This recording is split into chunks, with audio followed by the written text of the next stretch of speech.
If you force it too often, you'll end up destroying the thing that you thought that you were doing. If you force the issue, you might ruin it. George has not taken a breath. He's had the longest sentence that I have ever allowed anyone in my presence to date, 53 years in. Star Wars, please, I just made the biggest error and biggest mistake out there.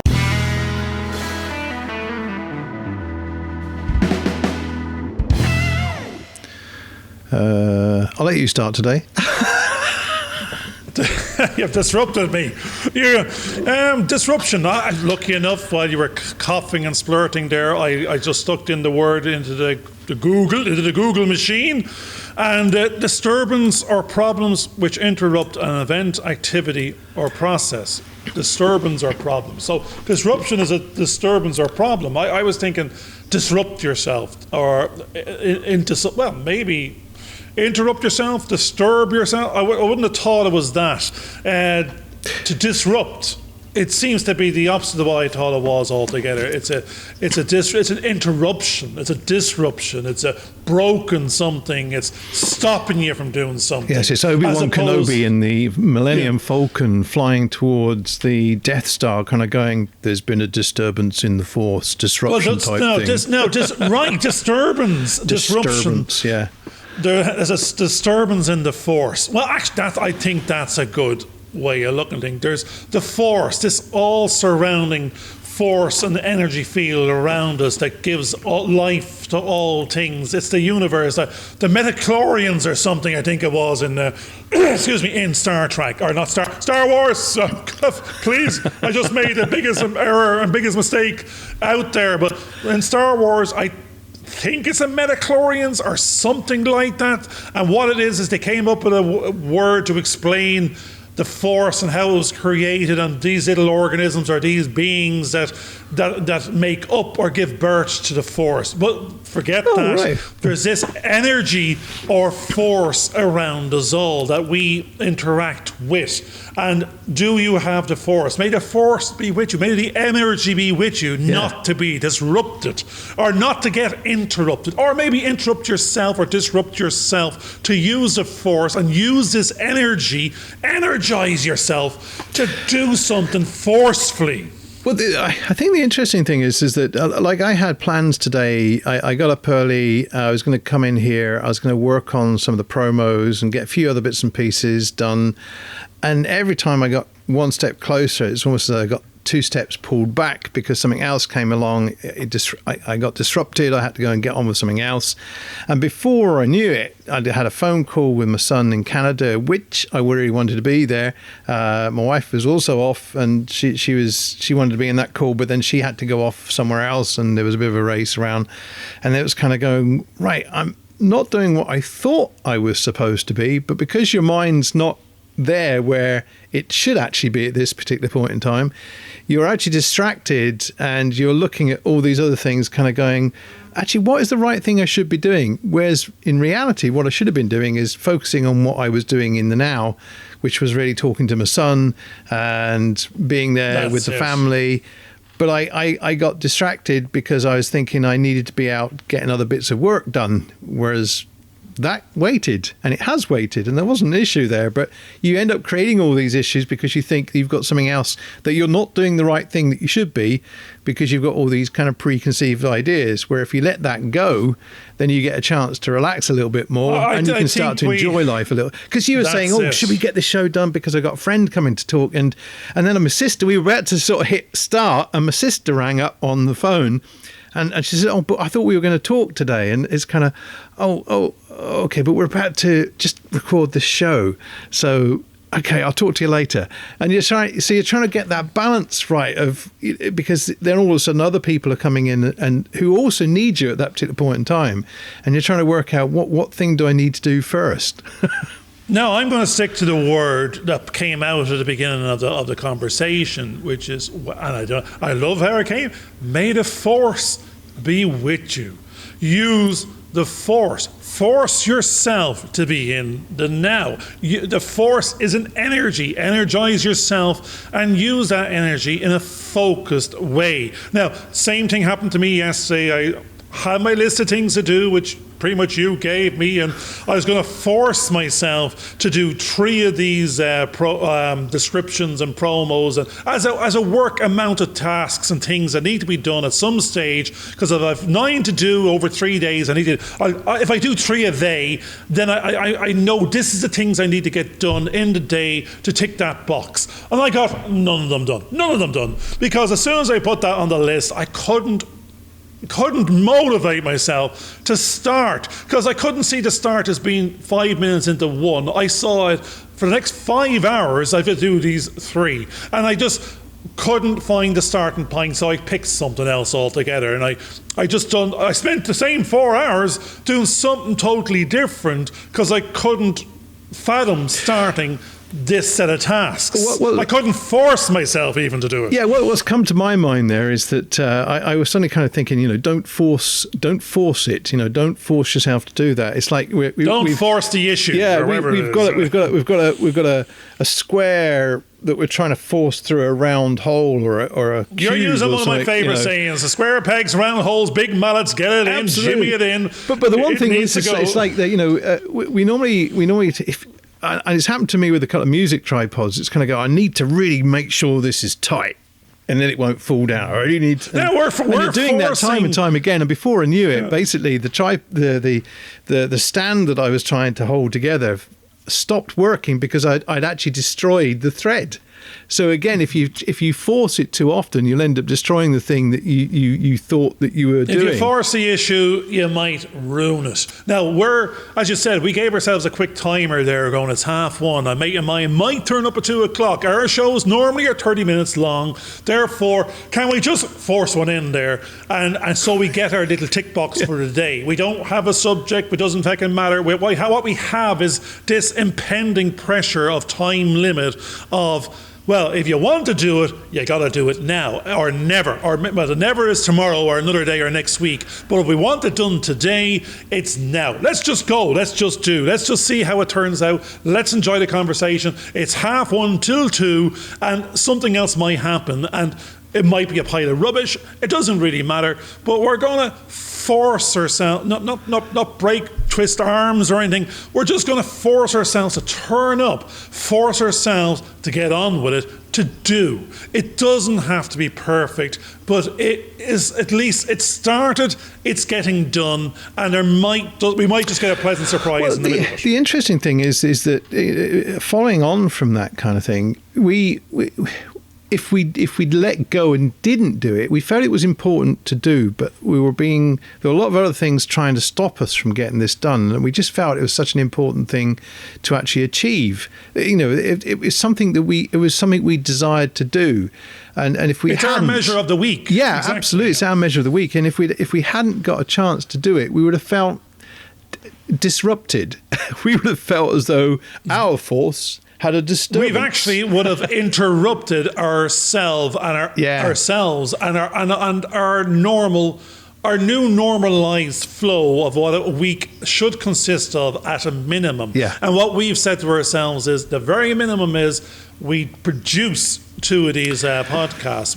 4 is the maximum that so 2 to 4, but 2 is a nice minimum measure of ourselves, that if we do 2 and we're putting 2 out a week, we have the week in, the week out, and we've banked it. There's a minimum that we can bank, and we're not forcing ourselves to do, because we actually enjoy these conversations. One of the things that's also important is that and we've mentioned it before, that we enjoy what we're doing so much that we end up putting more effort into it, and before we know it, it's like 1:00 in the morning or something, and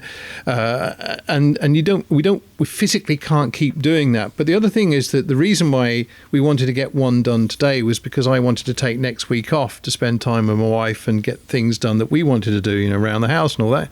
But if I hadn't got this done this week, I would have felt that next week I needed to fit that in, and that would have irritated, that would have disturbed the force within my wife. Next week you're going to have a double up, exactly. Yeah, so it's kind of, I think that's the key thing. The thing is, what's come to mind there now is we're starting to hold ourselves accountable to ourselves. Nobody's forcing us to do this. No one is making, an awful lot of people have jobs out there and they have a task list and that's what's expected of them for their wage. But in our case, we're saying our minimum measure of our own success in a week is the minimum production of 2 of these shows. Now, these are just conversations we're nearly having with ourselves to go, it's okay, we're getting things done. Are we on the right track? Do we need to pivot at all? What have we learned from this week that we can apply that we didn't know last week, and then adjust accordingly and move on? And this is a Friday afternoon now, and we have our come to Jesus moments whereby, well, I have an awful lot more than George does. He lets me go. It's okay. Don't worry.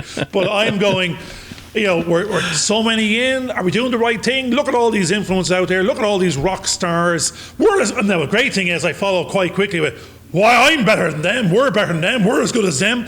Why aren't we as success? It's not the success. The success is, do we have followers or ticks or whirs or bells or whistles or likes? And what I would like to think is, we have something important to say, and wouldn't it be nice if someone heard it? It's not that we want the affirmation of lots of bells, ticks and whistles and followers. It's just that it would be nice to let other people know it's okay.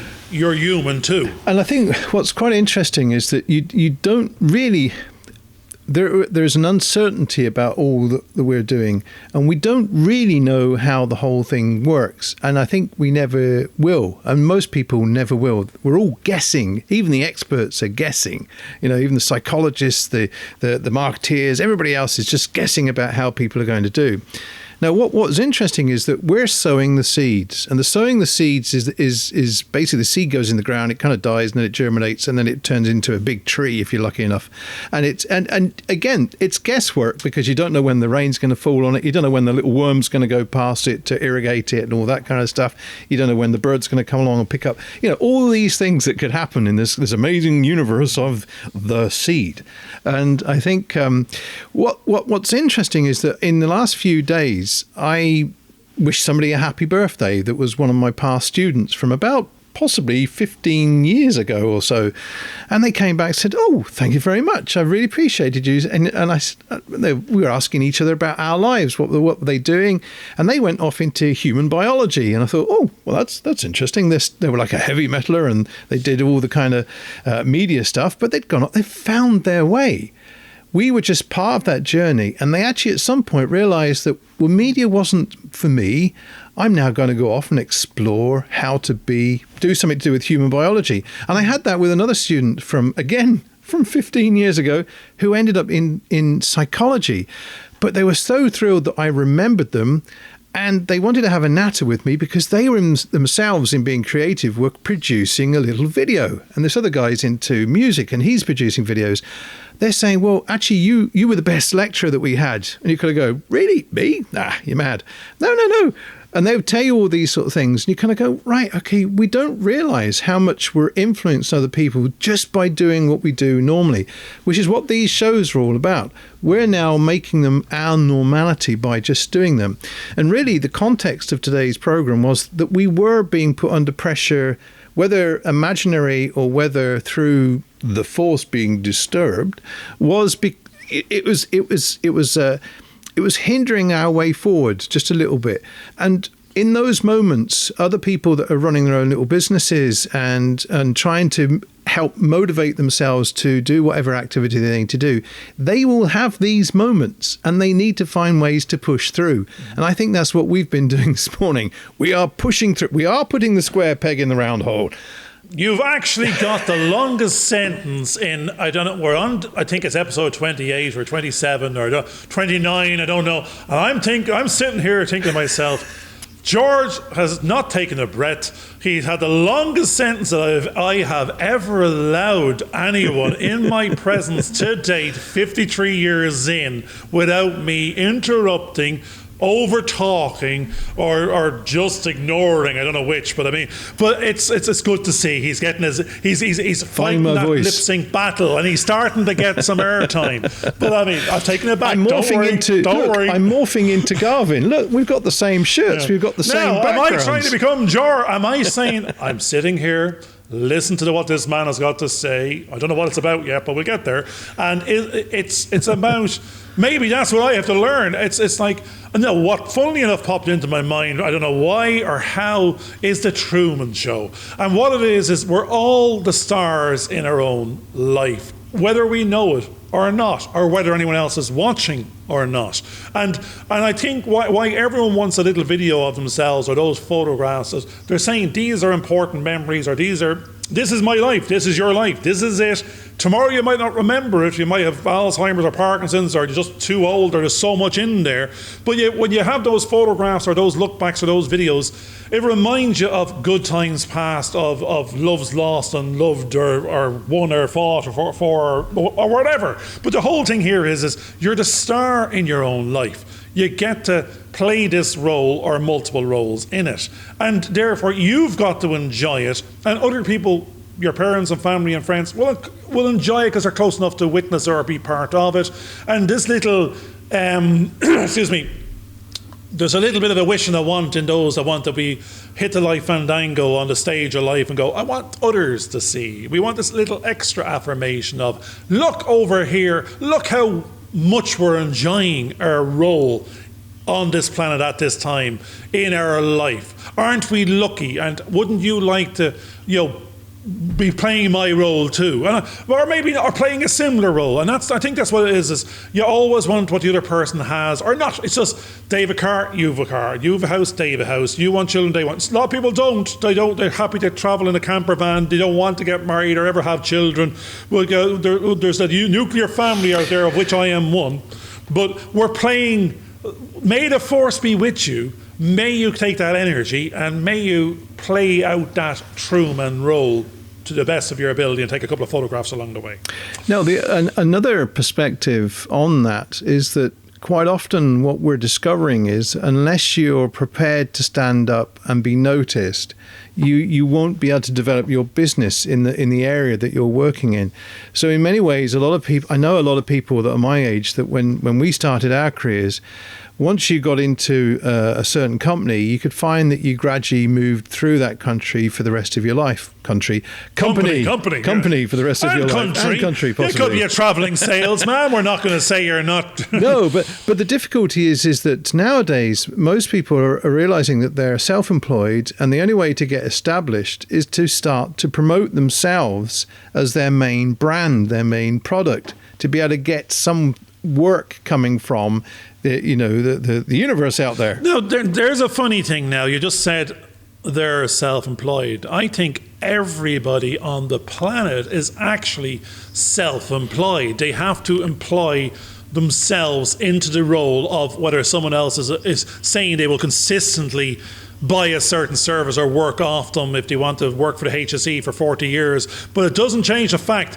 you've got to wake up, turn up, be there and self-employ yourself to put in those hours to collect that payday at the end of the day, because no one's going to pay you to stay at home in bed.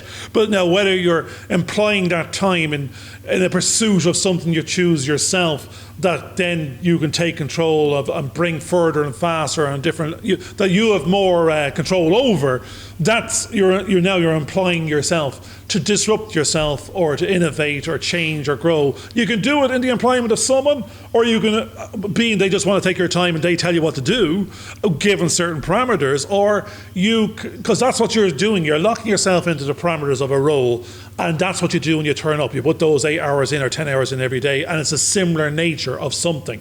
Whereas I think what we've arrived at is and entrepreneurs or self-employed people that want to have their own little coffee shop or business is, if I'm going to do it, I'm going to do it for myself. I'm going to take the risk with the reward, and if I want to make it bigger, it's because of me and what I do. And if I want to do enough, then just enough is fine, because that's not the most important thing in our life. Our family is, or something else. Well, the interesting thing about that is that what most people will suddenly discover is that if they fully want to understand the area that they really enjoy working in, that they really need to go and work with for some other company or for somebody else to learn the ropes, to learn the ideas behind it. And once they've to minimize the risk in many ways, to see how things are done, then they can take that knowledge away. I'm thinking of my cousins and my nephews and going, no, the generalizations only make sense to certain industries and people. Like my nephew just got offered a worldwide contract with Sony Warner after probably 7-8 years of doing it by himself, singing songs, writing songs, producing it out of the bedroom, and then finally gets 1 million likes on TikTok in 6 weeks and gets 250,000 subscribers, and then they approach him. But he never went off to learn his craft with anybody else. He never looked to do it a different way. He used what was available, the skill set he had. He honed it, he tuned it, he got his own style, he created it. He didn't become a rock and roller. He's more of a love song sort of crooner, I don't know. But the whole thing here is you could be knitting cardigans for people. You could have learned that on YouTube. You don't have to go off and spend 5 years. Like in accountancy, you had to get your article. Well, my particular type of accountancy was you were articled, and you spent 5 years learning with a business the methodologies and the ways of how they do it. Well, I think you could have learned it from YouTube as easy. Well, actually, that's quite funny because although I've worked for different companies, most of what I've learned has come from YouTube.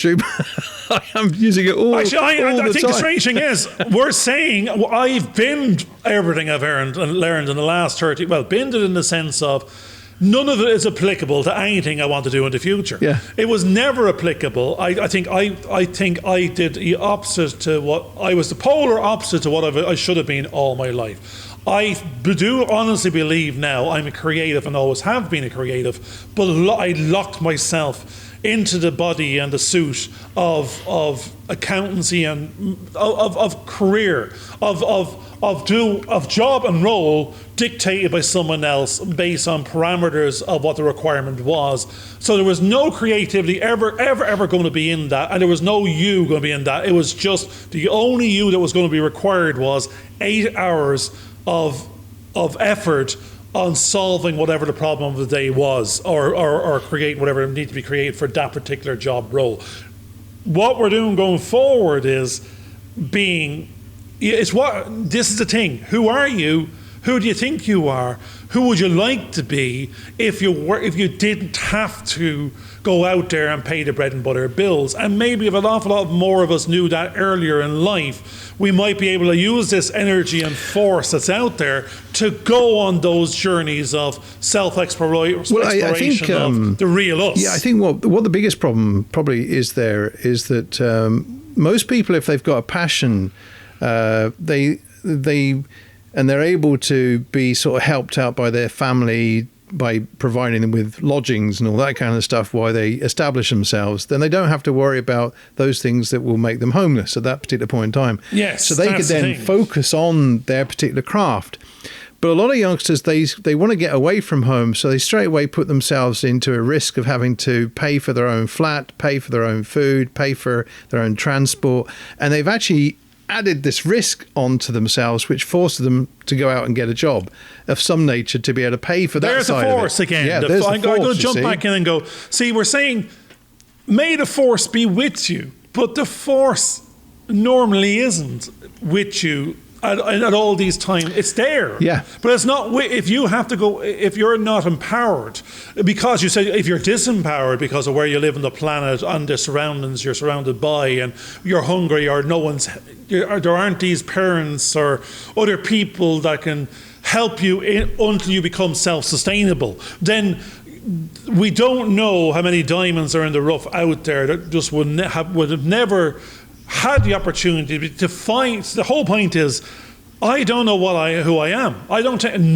think most of the planet don't know their purpose or role, their true meaning on role on the planet, because it could be out of place and out of circumstance and disempowered, and will never get the opportunity to research or find that. Yeah, they're being forced to take a route that they hadn't wanted to take because they haven't been given that chance to discover, because they've got these outside forces basically coming on, whether it's parents, whether it's society, whether it's your landlord because you've got to pay the rent, or it's your bank because you've got an overdraft, or there are all these forces that, as you say, distract you, which we were originally thinking, but it's actually it's actually it's a force that's coming in that's forcing you in a certain direction that you may not have to actually eat, take. you have to drink, you have to get clothed, you have to take responsibility. Well, that's the force of nature.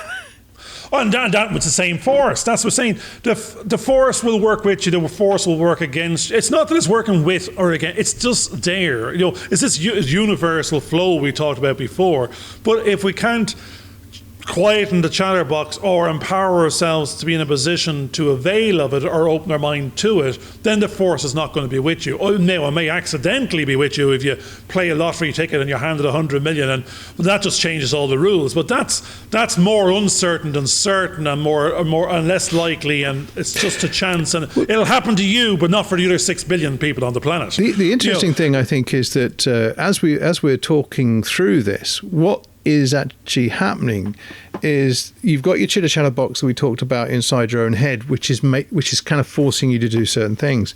But the other chitter chatter boxes are the ones outside your head coming from other people who their chitter chatter box is actually sort of saying, oh no, if you don't do this, you don't do that, or you're going to get into trouble, you're going to get it. And they then come and swarm and actually also get in your way. They are the crazy makers that we talked about earlier on. That's it. You've got the bills circumstances. to pay. Yeah, you've got. Yeah. So basically, but the thing is that in all those situations, if you're able to slow the thing down and step back so you can actually look at the overall picture, then you and push those things back and turn down the volume a little bit on each one of them so that they can't invade your thoughts. Give yourself a little bit of peace. Then you've got an opportunity to try and figure out through those problems what actions you could take to allow you to successfully achieve the goals that you may have. Now, you may not have any goals. And the other problem that we were talking about before is quite often people they force themselves to see this massive, great big mountain that they'll never be able to get over because it will cost so much for them to do.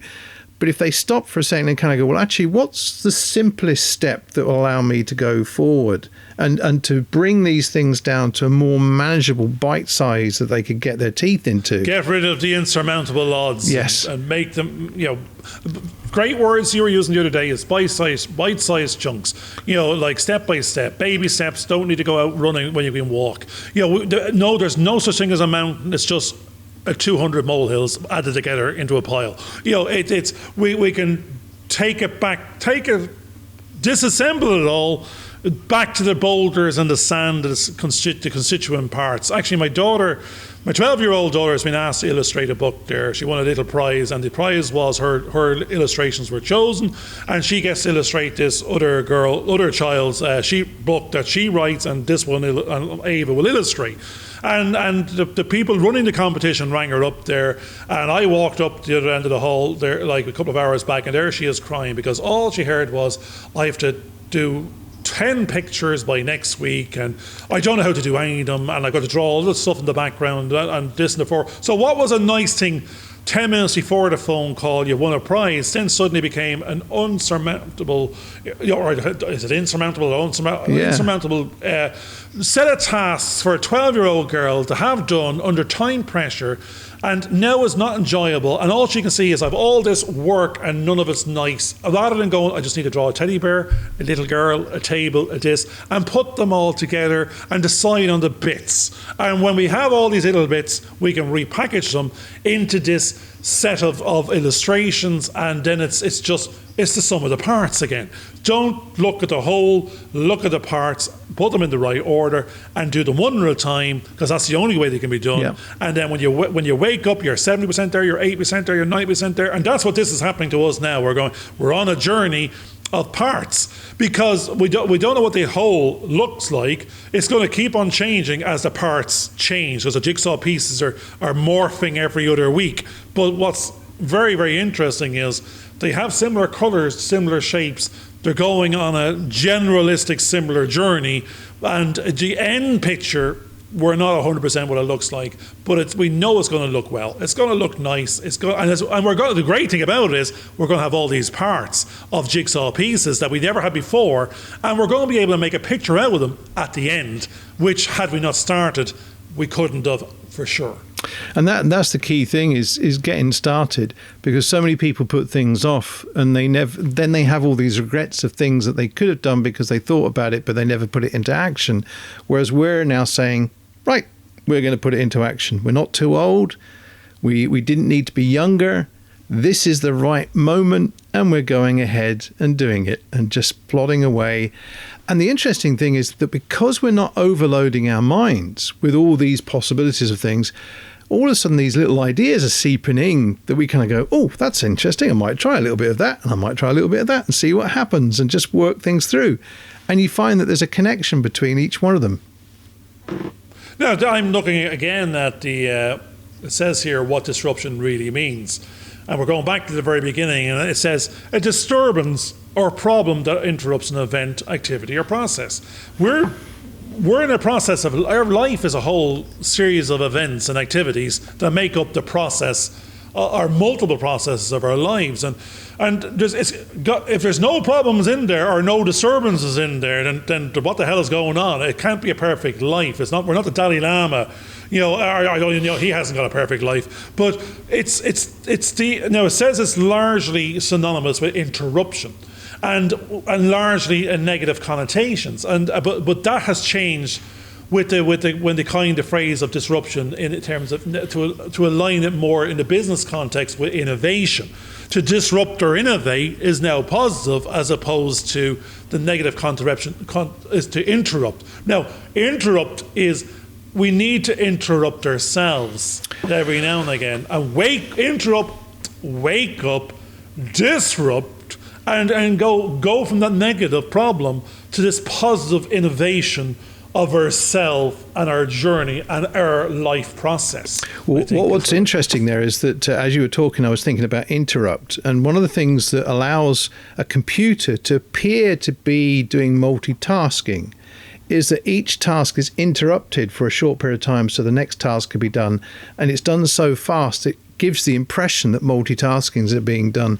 That's really what we're at. We're although we're slowing things down, we're actually moving forward at a faster rate than we thought, because we're able to do one thing, park it for a few moments, go over to the next task, get that done until we get any blocks. Then we park it again. No one, actually, only women can multitask anyway, but men, we can't multitask.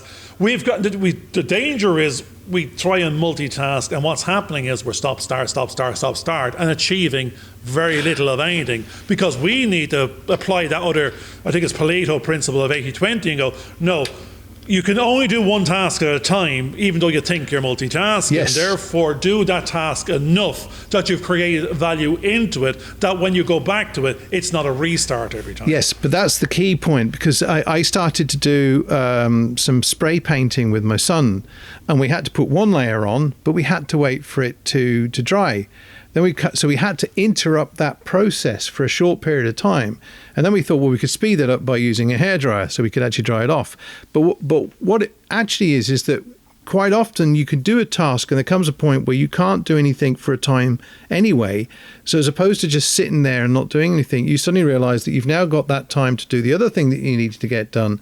Because each of the things that we're working on have multiple tasks, but we go into one mode to get one set of tasks done. Then we pause at a certain point to go on to the next set of tasks. We don't keep chopping and changing, which is actually one of the problems with the multitasking. Because if we took each episode and then did the different bits and pieces to it, it would actually take us probably a lot longer, because we're having to stop and start. But if we take a block of these programs, do the same process through them all at once. Like, for example, I use 2 lots of cameras. So I do a quick edit, and I got through 6 episodes in one day. And then the next morning I thought, well, let's just do the top and the tail and put the name tags in and just go through the same process. That went through very quickly, and before I knew it, I'd had the whole lot done. But it was now, just. I'm going to interrupt you, because we're nearly at the end. Oh, no. I think what has to happen is we have to interrupt ourselves to disrupt ourselves, and other people might interrupt us, because we need this interruption to wake up and realize that we're stuck in a process and we're not actually moving. We've just fallen asleep. We're falling asleep at the wheel of our own lives and our own processes, our own journeys. And we got to wake up and go on a little bit faster and take different roads and go on different journeys and see different sites and meet different people. And go do different careers and different jobs and try different things. And so we're interrupting ourselves to disrupt ourselves, to wake ourselves up, to use the force, to get that energy and energize ourselves to find out who the hell we really are, what can we possibly become, give it a go, give it a lash jack, see what happens next, and then wait for the next interruption to put us on the new path. And I think one of the important things here in achieving what we've done today, which was to make sure we got this program, we've now allowed for an interruption in our process to give me and maybe Garvin a chance to take a break next week. Definitely for me anyway. But you've built up 20 fucking episodes for me to do work on. So while you're taking your break, I'm going to be, unfortunately, heads down, working away, doing what needs doing, so we can interrupt ourselves further the following week. And I think that's the key thing is that you've got to build into the processes the rest periods. They're important. No, you got to build into the processes life. Well, that's where the rest process comes into it as well. So I think that becomes important. So this looks as though this show has become a disruption in the force that was disrupted or interrupted. May the force be with you. Bye. All the best. Take care. Hope you enjoyed this video. Please subscribe and click on the bell for notifications.